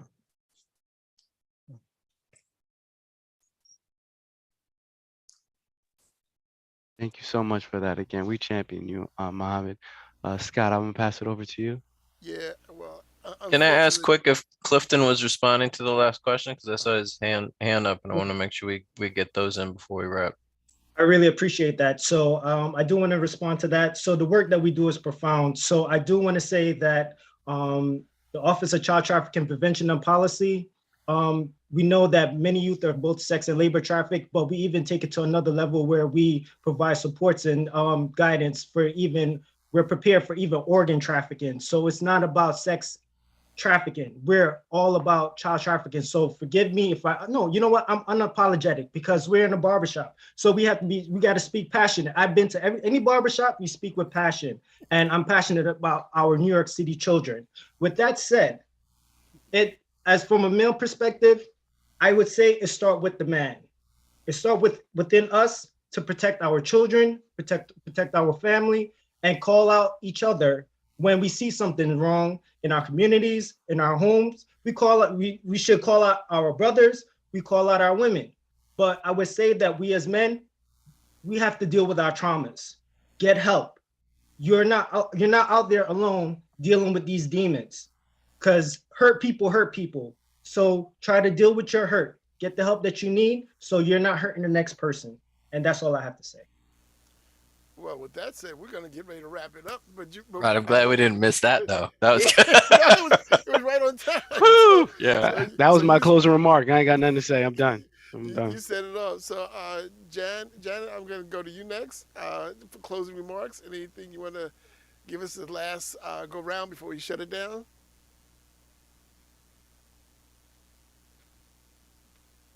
You're muted. Hey, I'm not. Who are you asking? You. Oh, me. I'm sorry. Oh, sorry, Jane. Sorry. No, I mean, just what I was saying before, like we need you. We need people to support vulnerable young people. So, volunteer at Covenant House, support other, Safe Horizons, support organizations like us, because it's our job. These pimps are savvy. They even put an ad in Craigslist years ago seeking our young people. We've got to get to them before the pimps and traffickers do, and we need your help. Anybody who's listening. Jacqueline, see you in the car. I think, well, thank you for having me on, and thank everybody for what they do. If you do this work, it's a blessing and a curse, because your heart breaks every day, but you're not going to look away from injustices happening. I think a big issue, and to help men, is we have just broken down as a culture and a society. We value things over people, and we are trained and taught to value things over people and not to respect each other's cultures, ideas, thoughts. And if someone thinks or looks differently, then we should be attacking each other instead of embracing and learning from one another. And so I think that until America grows up and we want to learn about each other's differences and embrace them and encourage them and want to really help each other in a non-transactional way, see, because everything about human trafficking is transactional relationships. And that's really what's really happened in our culture too, is what you can do for me. And so I feel like until we get back to the most important thing, which is humanity and love, these issues are going to really be the same. And until we also get back to that, as much as a woman could be a trafficker and a predator, because they are, that men are very vulnerable and they're victims themselves, and they're dealing with so many pressures that society has put upon them. And so our natural response is we think that they should act a certain way. So my prayer is really that we can really get back to a part of humanity where we want to understand each other. We want to understand our differences in cultures, and we want to help each other. For nothing else, like no transactions, the best thing in life is helping someone and serving someone and watching them find their voice and grow. And so that's how I really want to close it out. Thank you. Miss Taylor, you're up. Miss Taylor, yep. Yeah, you're up, Miss Taylor. Yes, no, I already made a comment. Thank you. I was, the Clifton reminded me that, braiding salons are, grounds for, trafficking as well. And he responded saying, yes, young, people cannot just, work in those places and then forced labor as well. So yeah, that's what I, wanted to. So thank you. All right, Eva. I just want to say thank you for allowing me to be part of this panel tonight. And I appreciate the passion that Clifton just showed because I was feeling it on this end. And it's so much that we all can say till we turn blue in the face. And I'm just glad that at least we're all in this work and putting our best efforts to do the best that we can in it to end it. So thank you all and have a good night. Lavelle Johnson. Yes, so I just want to say thank you again for holding this space and allowing all of us to be a part of this discussion. I mean, I've been doing this work for a while. I've hosted so many trainings and workshops on this subject, but it never gets old. I was moved by so many of the things that you all said. It just reminds you of why it's so important to do this work. Sometimes it's easy to get lost in the work and sometimes even feel hopeless, but I'm always grateful and I'm especially grateful right now to be in this space and to hear from you all and just feel the passion and feel like the love. So again, I hope that this continues. I hope that we're able to continue to make spaces and take space like this. And again, it's a privilege. Jessica? Yes, I also just wanted to thank NYDC for hosting this important discussion because you're part of the solution by just having the conversation. And just not aging myself as being old, but just having done this for so many years, I've seen the difference, as Justin said, in the jury panels from 2009 when I picked my first jury in a trafficking case till now, where the awareness is so increased. And that's because of organizations, and community members and leaders like you who organize this space. So I just want to thank you so much for hosting, and thank you for including, the district attorney's offices in the conversation. We do, as LaVey said, I do so many presentations, so many trainings, but I have to say I learned something from each one of them. And it does help to renew the passion of what we do and why we do it. So I just wanted to thank you all. I know organizing these events and, wrangling everybody together is not an easy job. So I just want to acknowledge the amount of work you all and David did in putting this together. Justin? I also thank you for including me in the conversation and having this conversation. I do want to echo something that Jessica said earlier, which is if you see something that you think might be trafficking, call us. We have a hotline. The Manhattan DA's office has a hotline, a human trafficking hotline that we staff ourselves. We answer every single call and we investigate everything that comes in on our hotline. You don't have to give your name. You can give us whatever information you want, and we will do as much as we can with that information. If you don't want to call us, consider the National Human Trafficking Hotline that's run by Polaris. If you're in Queens, please call the Queens DA's office. If you're in another borough, please call that borough's DA's office. But please, if you see something, say something. It may be trafficking, it may not be trafficking, but you know what? We'll do what we can to find out. So I do want to just give a plug to call us, and again, thank you for the conversation tonight. And Justin and Jessica, give us those 1-800 numbers so that we can put them on and post them real quickly. Okay, Clay, Mr. Robinson, I see your number 1-800. If everybody can throw your 1-800 numbers in the chat, or if you want to say them real quick, and Dave will try to get them. But I also want to let you know that, our YouTube line was blowing up, and I want to thank, Elizabeth, who was out there blowing up stuff. I think it's Tia 100, Tough Lady, Elizabeth, who was on there. And Muhammad, you got a lot of love on YouTube. A lot of people loving you on YouTube, Muhammad. So we had quite a few different people on. Sandy was on there. Seeing Miss Jones, I see Miss Jones on there. But there was a lot of people who were in our YouTube chat giving a lot of love to this panel. So I want to give the last word before the hosts we get together. Muhammad, I want to give you the last word to say whatever you need to say. How can we be better at what we're doing? How can we help you? What you do and what you say is most important thing that's going to be said tonight, because you lived what we're talking about. And we're so glad that you were strong enough and brave enough to come on and talk to us and let us hear what it's really like. So, Muhammad, I'm going to turn it over to you. One more time, I would like to say a big thank you to the United States government, the Department of Justice specifically, the Safer Rising, the Legal Aid Department, or other national institutions that have contributed in diverse ways to help me reach this far. And secondly, I would like to use this platform to appeal to donors, volunteers, if you like, from all organizations to join hands, contribute through more resources together, to have the necessary institutions involved in this fight.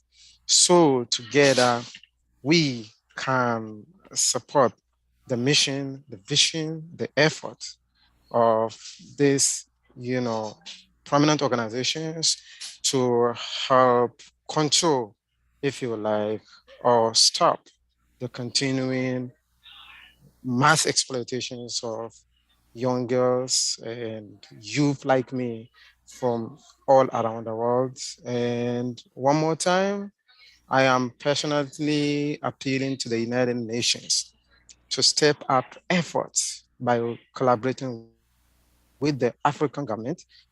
I'm saying this because I was, directly trafficked from Africa. So we can tackle the root causes. And finally, I think the farming industry in the United States, because I ended up working on the farm to pick fruits, against my will. And I think the farming industry is thriving a lot from these businesses. So I'm making a passionate appeal to the United States government to get involved and start educating and investigating, what is going on our farms throughout the United States. This is what I want to say. Thank you so much for giving me the opportunity to share my perspectives. And I look forward to more of this so we can together continue to dialogue and brainstorm on ways to help root this problem out of our society. I love New York City. I love the United States of America, and I love the entire world. Thank you so much. No, we thank you. We thank you for being Appreciate a survivor. it. Thank you.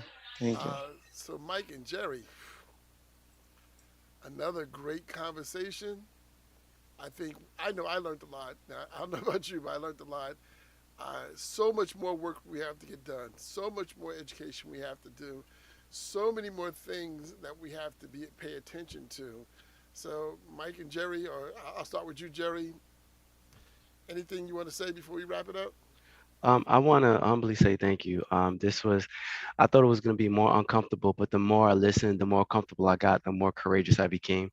And I thought it was amazing. So I'm humbly grateful to receive from all these amazing panelists. Again, I just shout out everybody here, and definitely our survivor, Muhammad. It reminds me of this story of a starfish thrower. And it's this young man, and he's on a beach, and there's a whole bunch of starfish that came ashore, and he's just throwing these starfish, and he's madly throwing the starfish back into the ocean. And someone comes along and say, "What are you doing?" And he's like, I'm trying to get these starfish back. And he's like, but there's too many. There's no way you're going to get all of them in. You're not really going to make a change. And he pauses for a second, and he goes back and he starts throwing them again. But I made a change with this one, and I made a change with another one. And I know I can't do it all by myself, but for everyone that's listening, for everyone that's here, for every one person that makes that change, that takes the tools that we got here, we're making everything that we want to see come to life and manifest it in real time. So I thank you all for being Starfish Throwers. I thank you all for giving me the tools so I can be a better one. And I'm just very receptive and grateful for this time. I'll pass it over to Mike. Ooh, Jared, that was beautiful, man. That really was. I think that encapsulates how I'm feeling after this conversation too. Kind of every point that you hit. I want to thank all the panelists. I want to thank all the people on YouTube that have been paying attention and contributing energy and being plugged into this conversation. And keying off of what you just said, we can get overwhelmed by the enormity of this. It's a multi-million and billion-dollar, in the forces of, that prey upon all of it, right? But what you just said, Jared, I think what we've been pointing to and what the panelists have shared, what Muhammad has shared, there are steps, both great and small, that each of us can take. And that's why we wanted to have this conversation. Some of them maybe I anticipated, but a lot of things that were discussed that I hadn't really even given me thought to concretely. And one of them that hit me, Justin and then Jessica returned to it, is being a juror. You think about how many different conversations we've had about representation and where persons of color and families experience poverty are underrepresented in the conversations and decisions get made about us and them by other people. And there's opportunities that arise once in a while where you are called upon to be part of the solution. Don't resist it. Participate. If you don't participate in something like that, someone else is going to be making a decision about your neighbor, about your family member, about whatever the case may be. Take it on. Take it on. So I really wasn't thinking about that, but being an informed juror about an issue like this, like in your community, understanding the perspectives that have been shared today, it's gonna allow you to help make a concrete contribution. You don't have to know that person personally to make that kind of a contribution. I think there's a lot of other stuff like that. And the one to me, I didn't give any thought to this before, and it may even sound silly, but I'm emboldened too, like what Clifton and others have shared too. So, if your boy is about to get married and you're discussing what the plans are going to be, go for the steak dinner.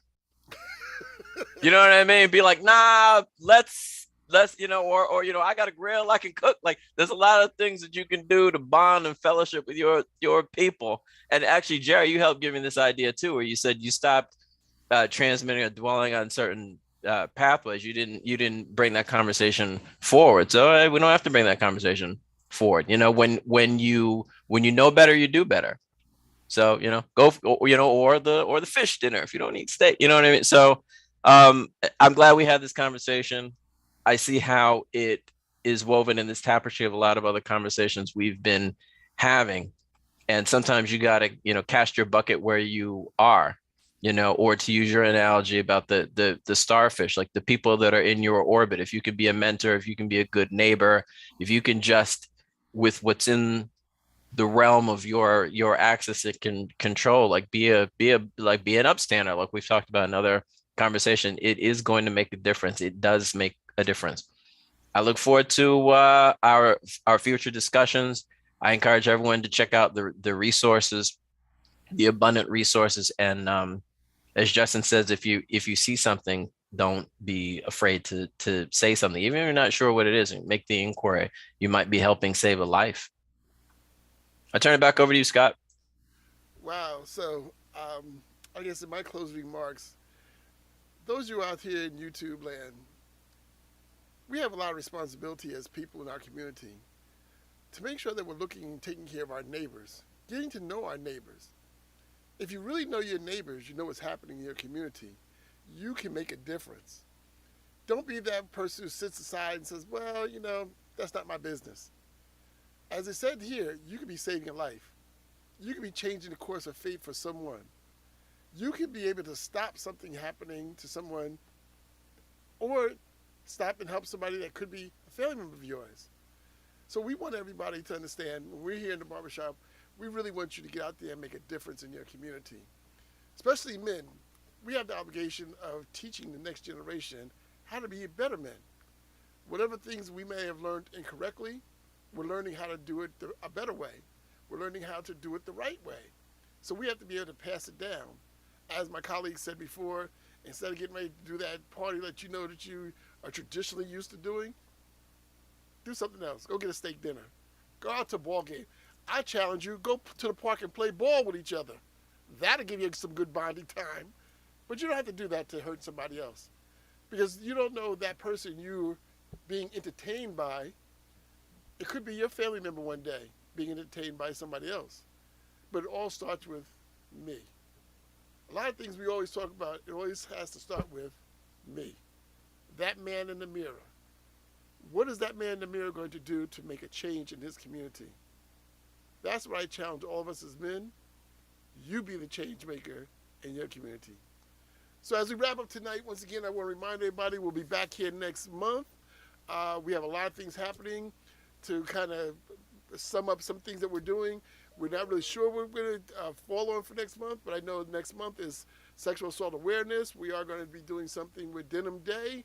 Those who don't know about Denim Day, make sure you look it up about Denim Day. It's a case that happened many years ago out in the country of Italy, that once again, that we as men need to support our women in the Denim Day.